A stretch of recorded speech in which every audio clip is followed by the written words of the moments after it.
The galaxy had never paid much attention to the small blue planet called Earth. To most alien races, it was just another primitive world, filled with noisy creatures still learning to walk among the stars. But everything changed the day the sky burned. It started with lights over the moon. At first, people thought it was a new satellite or a comet. But then, the lights grew larger, brighter, and hundreds of them appeared in orbit. The world's governments tried to communicate. But the message that came back was short and cold. We are the Zorth Empire. Surrender or be cleansed. No one believed it at first. Humanity had seen so many fake invasion videos online that it felt like another movie. But within hours, the first cities fell, beams of light struck from orbit, turning night into fire. New York, Shanghai, and Moscow vanished in seconds. Panic spread faster than fire. Armies across the world fought back. Fighter jets roared into the sky. Missiles launched from submarines and silos. But nothing worked. The alien ships moved like shadows. Silent and unstoppable, human technology was a child's toy against the weapons of the stars. The United Nations tried to unite all nations. For the first time in history, humanity stood as one. But even unity was not enough. The Zorth soldiers came down in metal pods, walking on two legs like armored giants. Their eyes glowed red, their voices like thunder. They destroyed tanks with a single strike. They tore through defenses as if the Earth itself had betrayed its people. In only 7 days, Earth was lost, cities turned into ash. Oceans boiled where orbital beams struck. The survivors were taken away in massive ships. The Zorth called them resources, not people. They took men and women to alien worlds to work in mines and factories. Children were tested, measured, and discarded. To the Zorth, humans were weak prey. Nothing more, but even in chains, even in darkness, there was something inside humanity that refused to die. Dr. Elias Grant, a scientist from the old European Alliance, survived the fall. He watched his wife taken. His city burned, but he did not break. He whispered one promise into the smoke. We will rise again. Years passed under alien rule. The Earth became a colony, a broken world used for its minerals. Human slaves worked under alien overseers, building machines that would one day destroy other planets. But rumors began to spread, whispers of resistance. In the deep tunnels beneath Old London, something was being built, something the Zorth would never expect. Elias Grant found others like him, soldiers, engineers, and dreamers. They gathered broken parts from alien weapons and human machines. Piece by piece, they built a hidden lab. Their goal was not just survival, but revenge. The group called themselves the Reclaimers. They swore to take back Earth or die trying. Every night, Elias would look up at the stars and imagine the alien worlds above. He wondered if the Zorth ever feared anything. He wanted them to know fear, true human fear. He wanted them to understand what it meant to corner a desperate species. One night in the ruins of Paris, Aria, a young pilot who once flew fighter jets for the Earth Defense Force, found a crashed alien scout ship. She risked her life to recover its power core. When she returned to the tunnels, the others stared in disbelief. The alien tech pulsed with strange light, unlike anything human made. Elias smiled for the first time in years. This, he said softly, is how it begins. They started testing the alien technology. Humans could not replicate it fully, but they could adapt it. They learned how to combine it with human machines, old jets, drones, and even submarines. The aliens had never seen creativity like this. Humans could take broken tools and turn them into weapons. They could take despair and turn it into hope. Slowly, secretly, the Reclaimers grew. They built hidden bases under the seas and in old mountains. They sent coded messages across the stars, hoping to find other survivors. And sometimes, faint signals came back, signs that other humans still lived on alien worlds. For the first time in decades, there was a reason to believe. But the Zorith were not fools. They sensed something was changing. Their patrols became more frequent, their punishments harsher. They began hunting for the spark of rebellion, but the spark had already become a fire. And soon it would burn across the galaxy, in the shadows of their ruined homeworld. Humanity was no longer waiting. They were preparing. The fall of Earth had broken their bodies, but not their spirit. The galaxy had called them prey. But in the ashes of their world, the hunters were being born. Elias Grant stood before his small group, the flicker of alien light shining on his tired face. "Remember this day," he said, "because one day they will remember it too." He looked toward the night sky, filled with cold stars and alien ships. And somewhere in that endless darkness, a war was waiting to begin. Asterisk years had passed since the fall of Earth. The planet was quiet now, a broken world covered in scars. Alien towers stood where cities once shined. Factories ran day and night, powered by the hands of human slaves. The Zorith Empire ruled without mercy, believing humanity was broken forever. But deep below the surface, the reclaimers were alive. Dr. Elias Grant and his small team worked in silence. Hidden beneath the ruins of London, old tunnels became labs, sleeping quarters, and training halls. Every sound was a risk, every flicker of light a danger. The Zorith scanners searched constantly for life signs. Yet somehow, the humans always stayed one step ahead. Aria, the former pilot, became the heart of the group. She was brave, quick-thinking, and full of fire. Every night, she dreamed of the stars, not as distant lights, but as battlefields waiting to be reclaimed.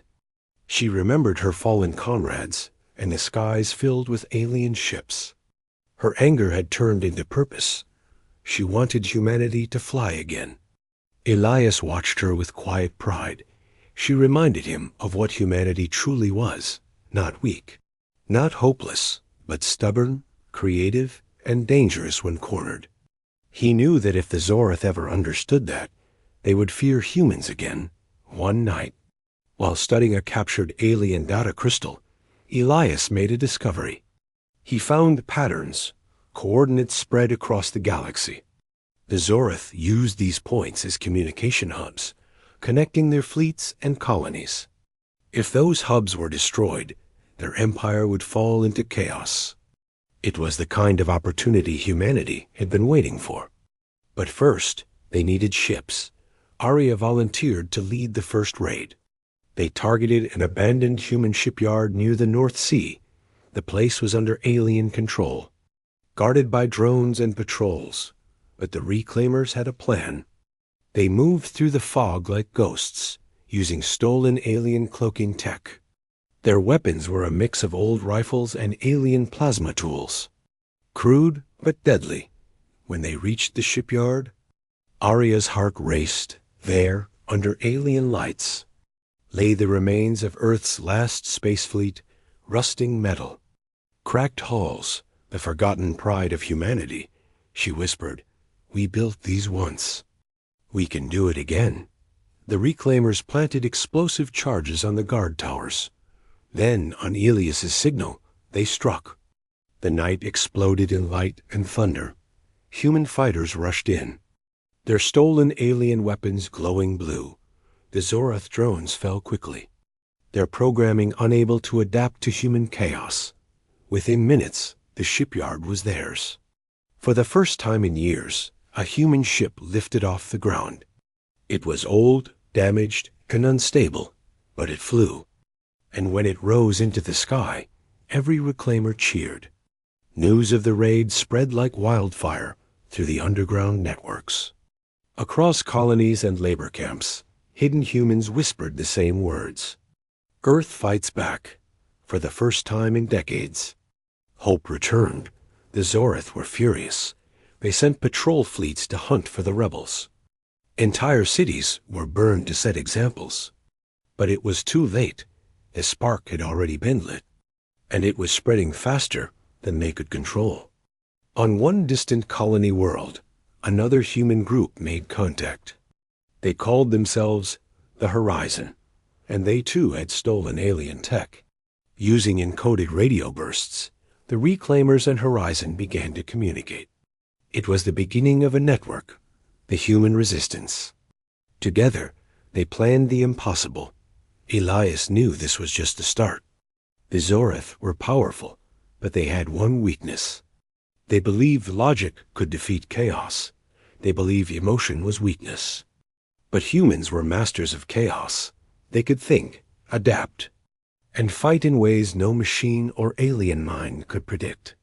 One evening, Arya stood at the edge of an old launch bay. The first rebuilt human fighter sat before her, patched, uneven but strong. On its side, someone had painted words in bold red. Project Phoenix, Arya smiled. Touching the metal, this time, she said softly. We rise. The first flight was rough. Engines coughed, alarms screamed. But the ship climbed higher and higher. When it broke through the clouds, Arya saw the stars again for the first time since Earth fell. Her eyes filled with tears. She whispered to herself, "They took the sky from us once, but they will never take it again." From orbit, the Zoreth sensors detected the launch. A patrol ship changed course to intercept. Elias ordered the base to prepare for evacuation, but Arya wasn't coming back down. She turned her fighter toward the alien patrol, her voice calm and steady. "This is for Earth," she said. The human ship roared forward, firing plasma bolts mixed with human missile tech. The alien ship returned fire, but the human pilot was faster. Unpredictable, daring, reckless, human. In the silence of space, the first true battle since the fall of Earth took place.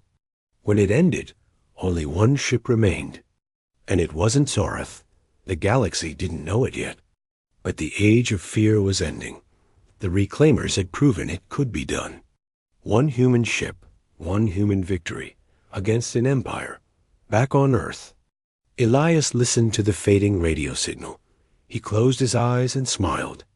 "She did it," he whispered, around him. The other Reclaimers cheered, their voices echoing through the tunnels. For the first time in a generation, they believed again. The spark of resistance had become a flame, and soon the galaxy would feel its heat. Asterisk, the galaxy whispered about the humans again, at first. It was only rumors carried by traitors and spies. Stories of a broken race that had somehow destroyed a Zoreth patrol ship. Most believed it was a lie, but the lie began to spread faster than the truth. On a mining world far from the core, alien workers told each other in fear. They say the humans are back. They say they fight like ghosts. The Zoreth tried to silence the talk, but fear had already entered their empire. Down on Earth, in the tunnels of the Reclaimers, Dr. Elias Grant studied maps of the stars. He marked systems where communication signals had gone silent. Each red mark meant one thing: a successful human strike. Arya's victory had not been forgotten. Her courage had inspired thousands. New Reclaimer bases appeared on other worlds. Some were small, hidden in caves or abandoned cities. Others grew into full command centers. Humans were uniting again. Not under governments, but under survival. And that unity was more powerful than any flag. The Zoreth High Council gathered to discuss the threat. They called humans vermin. They said extermination was the only answer. But some among them warned that the humans were different. One old commander said quietly, "You can kill a body, but not a spirit." No one listened to him. Elias decided it was time for something bigger. He called it Operation Torch. The plan was to strike at a major Zoreth communication outpost near the planet Erinder. It was a hub that connected 5 fleets. If it fell, the Empire would feel chaos for the first time. Arya was chosen to lead the mission. She stood before a crowd of pilots and engineers. Her uniform patched and worn, she said, "We're not fighting for revenge. We're fighting to remind them who we are." Her voice was calm, but her eyes burned with fire. Every man and woman in the room felt that fire too. The reclaimers launched at dawn. Their small fleet of stolen ships rose through the clouds in silence. Each ship carried human courage mixed with alien technology. Engines roared softly like thunder in a storm about to break. When they reached Arendar, the sky turned red with enemy fire. The Zorath were waiting, their ships vast and shining. But the humans did not attack, like any army the galaxy had seen. They moved fast, splitting and striking from different directions. They used debris fields, solar flares, and even the enemy's own shields against them. The Zorath commanders shouted in confusion. "Predict their flight path," one ordered, but there was no pattern, no logic. Only chaos, human chaos, and chaos won. Inside the communication hub, alien soldiers fought desperately. But the humans were already inside. They fought with plasma rifles and improvised explosives. One soldier threw a grenade made from a mining charge and a battery. It tore through the metal floor, sending alien troops flying. For every human who fell, 2 Zorath died. Elias monitored the battle from a command ship. When the signal came that the hub was captured, he didn't cheer. He only whispered, "We've done it." Moments later, the entire Zorath network began to collapse. Fleets lost contact. Colonies went dark. Confusion spread across the empire, across the galaxy. Enslaved humans heard the news through hidden channels. They dropped their tools, looked at the sky, and smiled for the first time in years.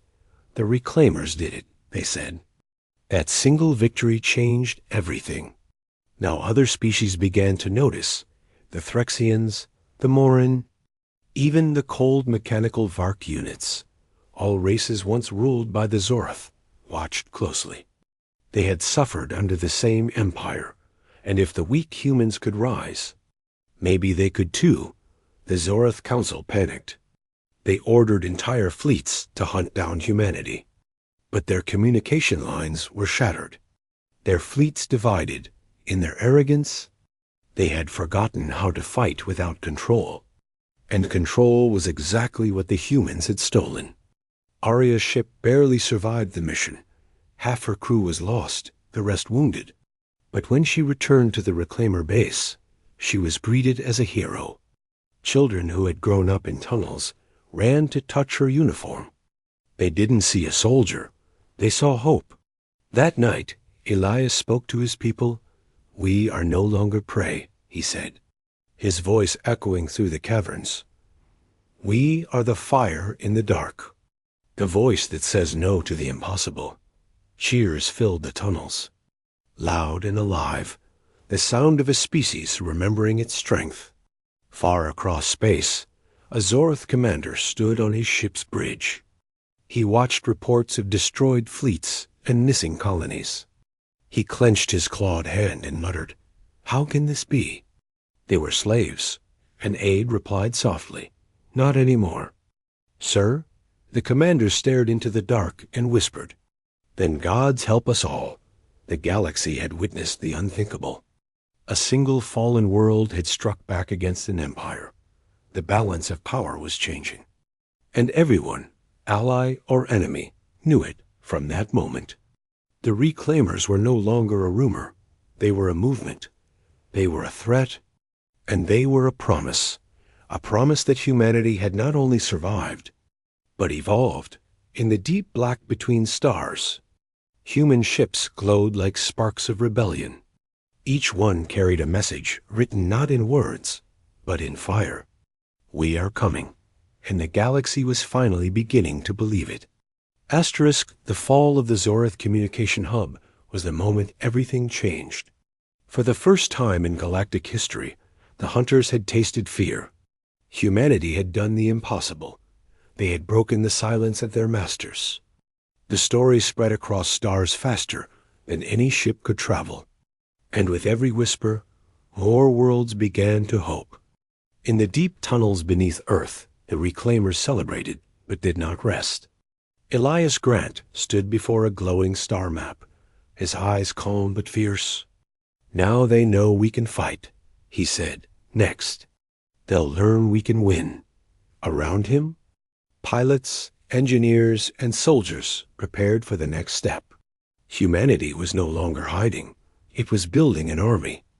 Old shipyards were rebuilt with stolen alien tech. Abandoned cities became bases of operation. Every piece of alien metal was melted and reshaped by human hands. From the ashes of defeat came something new, the human fleet. Each ship carried a name from Earth's past. Names like Courage, Valkyrie, Freedom, and Revenant. Arya now commanded her own squadron. She trained new pilots, teaching them not just how to fly, but how to think like humans. "Don't fight by their rules," she told them. "Fight by ours." She believed that unpredictability was humanity's greatest weapon. And she was right. When the human fleet launched for the first time, it was not massive, but it was alive, full of heart, full of fire, full of defiance. Their target was a Zoroth mining colony on the edge of the Taran Belt. It supplied weapons and fuel to half the Zoroth navy. If the humans took it, the Empire would bleed. The battle began in silence. Human ships appeared from the shadows of asteroids. Engines muted, weapons hot, the Zoroth defenses barely had time to react. Within minutes, plasma bolts and missiles filled the void. Explosions painted the darkness with light. Arya's voice echoed through the comms, calm and fearless. "Remember what they took from us," she said. "Now take it back." Her squadron dove through enemy lines. Weaving between laser fire, alien ships tried to predict human movements, but failed. Humans didn't fight like machines. They fought like storms. Elias watched from the command vessel, his heart pounding. He had seen humanity break and rebuild. But now, for the first time, he saw them dominate. Every victory sent a message, not only to the enemy, but to the enslaved. Humanity had returned to the stars, and they were not leaving. On a distant world called Taris IV, alien slaves rose up. They saw the human symbols on stolen broadcasts. The sight of the human fleet gave them courage. They broke their chains, shouting the same words that echoed across the galaxy. For Earth, for freedom. The Zoroth Empire began to fracture. Their generals argued. Their fleets refused orders. They could not understand how a broken species could fight with such power. They had spent centuries ruling through fear, but now it was fear that ruled them. In the council chambers of the Zoroth homeworld, voices clashed. One commander slammed his fist and shouted, "They are just humans." Another replied coldly, "Then why do they keep winning?" The Emperor himself watched the reports in silence. For the first time, he felt something strange, uncertainty. Meanwhile, the Reclaimers had built something even greater. A new flagship, the Dawnbringer, the largest human-made vessel ever created. It combined alien shielding with human weapon design. It was not elegant, but it was terrifying. When it launched, the galaxy took notice. Arya stood on the bridge beside Elias, below them. Thousands of stars stretched like a sea of fire. Elias said quietly, "This is not revenge. It's justice." Arya nodded. "And it's just beginning." The next battles were swift and brutal. Human fleets appeared, struck, and vanished before the Zoroth could respond. World after world fell back into human hands. For every planet freed, thousands of voices joined the resistance. They were no longer just soldiers. They were a movement. But victory came at a price. Many Reclaimers died. Entire crews were lost in space. Each name was remembered, carved into the walls of their ships. Arya visited those halls often. touching the engraved names with silent respect. She knew that every sacrifice was part of something greater. Then came the message that changed everything. A transmission intercepted from deep space, from the Zorath homeworld itself. It spoke of fear, of panic, of the Empire preparing for a final stand. Elias stared at the decoded message and said only one thing. "It's time." The human fleet gathered. Hundreds of ships from every corner of known space. Some were stolen alien vessels. Others were human-made from scrap, but together they formed a single unstoppable force. They weren't fighting for planets anymore. They were fighting for a place among the stars. As the fleet prepared for the final war, Elias stood before his people. He spoke not as a scientist, but as a survivor. "We were once slaves," he said, "but today we are the storm that ends empires. Every pilot, every soldier, every heartbeat as one. Humanity was ready to face their makers of misery." The stars burned brighter that night. The galaxies themselves seemed to watch. For the first time in 1,000 years, the predators were afraid, because the prey had learned to bite back, and the next strike would shatter the order of the galaxy forever. Asterisk, the human fleet moved through the dark like a rising storm. Hundreds of ships, some old, some stolen, all carrying one dream. They were heading for the Zorath homeworld, the heart of the Empire. The final war had begun. The galaxy held its breath, from distant colonies to forgotten moons. Everyone watched for centuries. The Zorath had ruled through fear and fire. Now, the slaves they once owned were bringing the fire back to them. On the bridge of the Dawnbringer, Arya stood beside Elias Grant. Both stared at the holographic map glowing before them.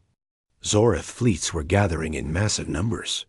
Elias said quietly, "They will throw everything they have at us."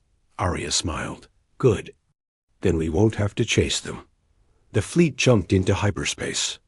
The stars stretched into silver lines. The hum of engines filled the silence. Every soldier knew what was waiting: death or victory, but not one of them turned back. Humanity had been running for too long. This time, they were coming for everything. When the fleet arrived, the view was breathtaking. The Zorath homeworld hung before them, a giant sphere of metal and fire. Defensive rings surrounded it like chains. Thousands of enemy ships waited, shining like a wall of steel. It was beautiful and terrifying. Arya gave the order. "All ships, engage." The darkness exploded into light. Human and alien weapons filled the void with streaks of blue, red, and white. The sound of battle thundered across the radio channels. Screams, cheers, and orders blended into one storm. The Zorath commanders believed they had the advantage. Their ships were bigger, stronger, more advanced. But they still made the same mistake. They tried to predict humans. And humans could never be predicted. Arya's squadron split in dozens of directions. Some dove straight into enemy lines. Others vanished into asteroid shadows. Every move broke the Zorath formation. Their communication failed again. Chaos spreading faster than fire. Elias watched the readings and whispered, "It's working." Then something unexpected happened. A Zorath cruiser, instead of fighting, powered down its weapons. Its commander sent a signal across open channels. "We surrender," he said. "No more blood." The humans hesitated, stunned. They had never seen a Zorath surrender before. Soon, other ships followed. Some turned away. Others opened fire on their own empire. The truth was simple. Even the predators were tired of fear. And humanity's courage had given them a choice. But the Emperor did not surrender. His massive flagship, the Oblivion Star, emerged from the clouds of fire. It was larger than any ship humanity had ever faced. Its cannons burned with white energy, enough to destroy a city with one shot. He sent a message to all channels. "You are nothing but animals. he roared. You belong in chains. Arya listened. Calm and steady, she answered. Maybe. But the difference between prey and predator is who learns faster. Then she ordered. All ships, target the flagship. The final battle was brutal. Human ships were torn apart. Pieces of metal drifting like falling stars. But they didn't stop. They hit the Emperor's ship again and again. Each strike carried generations of pain. Each explosion carried the voice of every human who had died under alien rule. Elias stood at the command table. His hands shaking, but his eyes fierce. He whispered, "For Earth," and pressed the command to launch the last wave. The Dawnbringer's main cannon fired, a beam of light cutting through the void. It struck the Oblivion Star directly in its core. For a moment, everything went silent. Then the Zorith flagship exploded. A light brighter than the sun filled the sky. When the fire faded, only silence remained. The human fleet drifted among the wreckage. Arya looked at the screen. Seeing the ruined enemy world below, she didn't smile. She didn't cheer. She simply said, "It's over." Elias placed a hand on her shoulder. "No," he said softly. "It's just beginning." They both knew what that meant. Humanity had won, but now they had to lead. The galaxy would never be the same again. Days later, a new council formed on the ruins of the Zorith capital. Humans stood beside aliens, free races that had fought together. They signed a treaty built on respect. Not fear, Arya spoke before them, her voice steady and strong. "We are not your masters," she said. "We are your equals." The galaxy listened, and for the first time in history, it believed. Back on Earth, the skies were clear again. Children played where cities once burned. Ships rose from the rebuilt launch bays, carrying the flag of a united humanity. Elias watched from a hill as the first new colony ship took off, his eyes filled with pride and peace. "They called us prey," he whispered, "but now we are the predators." The ship vanished into the stars, and with it went the story of a species that refused to die. A story of pain, courage, and rebirth. A story the galaxy would remember forever. Because in the end, the humans had proved one simple truth. You can cage a body, but you can never cage the human spirit.